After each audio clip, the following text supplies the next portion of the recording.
అందరికీ నమస్కారం అండి. ఛానల్లోకి తిరిగి స్వాగతం. వృషభ రాశి జాతకులు మే మాసంలో 22వ తేదీ గురువారం తిథి అండి. గోచార రీత్యా ఈ రోజున దినఫలాల ప్రకారం చూస్తే పొద్దున్నే ఒక పెద్ద సమస్య. ఆ సమస్య ఏమిటో తెలుసుకోండి.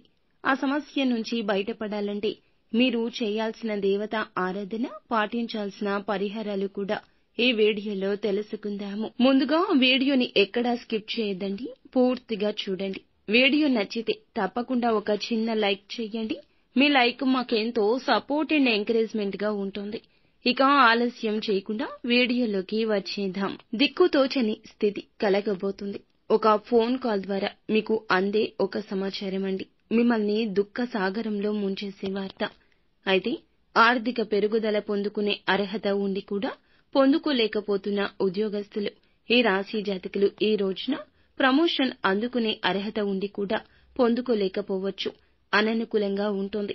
కష్టే ఫలి అనే విషయాన్ని మరచిపోదామనిపిస్తుంది. కానీ ఏమాత్రం అశ్రద్ధ వహించొద్దు. గ్రహస్థితి నీచంగా ఉంది. ఇది పరీక్షా సమయము. భగవంతుడే పెడుతున్న పరీక్ష. కానీ భగవంతుడు ఎప్పుడైనా అద్భుతం చేయగలడు అని వేచి ఉండండి. 100% కష్టాన్ని, శ్రమని నమ్ముకోండి. భాగస్వామ్య వ్యాపారం చేస్తున్న ఈ రాశి జాతకులు ఏ ఇతర రంగాల్లో ఉన్న ఈ రోజున నష్టపూరిత వార్త వింటారు. మాటల విషయంలో కావచ్చు, లేకుంటే వినియోగదారుల రీత్యా కావచ్చు, భాగస్వామి రీత్యా కావచ్చు, అలజడికి లోనవుతారు. ఏదైతే నష్టం కలగకూడదంటూ అహర్నిశలు శ్రమిస్తున్నారో ఖచ్చితంగా ఆ యొక్క నష్టం ఈ రోజు మీకు కలగక మానదు. ఆ యొక్క నష్టం ఎలా ఉంటుందంటే జీవితాన్ని తలక్రిందులు చేస్తుంది.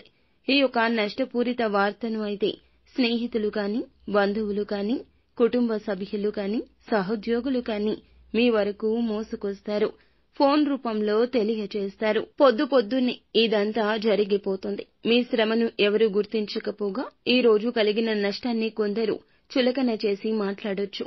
ధైర్యంగా, స్థైర్యంగా ఉండండి. ధనానికి సంబంధించిన నష్టం కూడా కలగొచ్చు.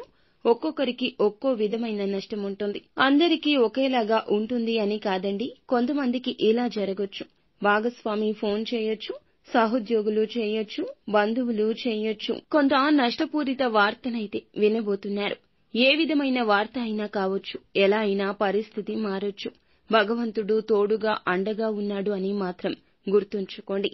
జీవితంలో ఇది ఒక చీకటి రోజుగా గుర్తుంచుకోండి. ఈ పరిస్థితి మార్చుకోవడానికి ఏం చేయాలో ప్రయత్నించండి.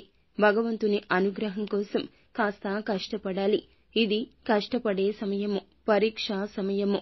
ఈ కష్టం నిరంతరం ఉండదు అనే విషయాన్ని గ్రహించాలి మీరు. కొన్ని రకాల తప్పులు తెలియకుండా చేస్తూ ఉంటాము. ఆ తప్పిదానికి కర్మ ఫలాన్ని ఇలాంటి నీచ స్థితిలో గ్రహాల కలయిక ఉన్నప్పుడు అనుభవిస్తూ ఉంటాము. ఈ రోజున ఇదే జరగబోతుంది. శని భగవానుని యొక్క అనుగ్రహం లేకపోవడం వల్లే ఇదంతా జరగబోతుంది. కావున కాస్తంత ఒంటరిగా ఉండడానికి యత్నించండి. జీవితంలో ఈ రోజున ఏ నూతన నిర్ణయం తీసుకోవద్దు. సొంత నిర్ణయాలకు ప్రాధాన్యత ఇవ్వద్దు. ఏ విధంగా డబ్బు సమకూర్చుకోవాలి అనే విషయం మీద శ్రద్ధ పెట్టండి. కానీ పనుల విషయంలో మాత్రం పక్కన పెట్టేయండి. ఏ పని చేయొద్దు. ఏ పని చేయాల్సిన పరిస్థితి వచ్చినా నూతన కార్యాలు చేయడం, ఎదుటి వారి యొక్క పనుల్లో మధ్యన దూరడం, ఇలాంటివి తగ్గించుకోవడం మంచిది. ఏ విధమైన ఆలోచన లోతుగా చేయొద్దు. నిత్యము శివారాధనతో పాటుగా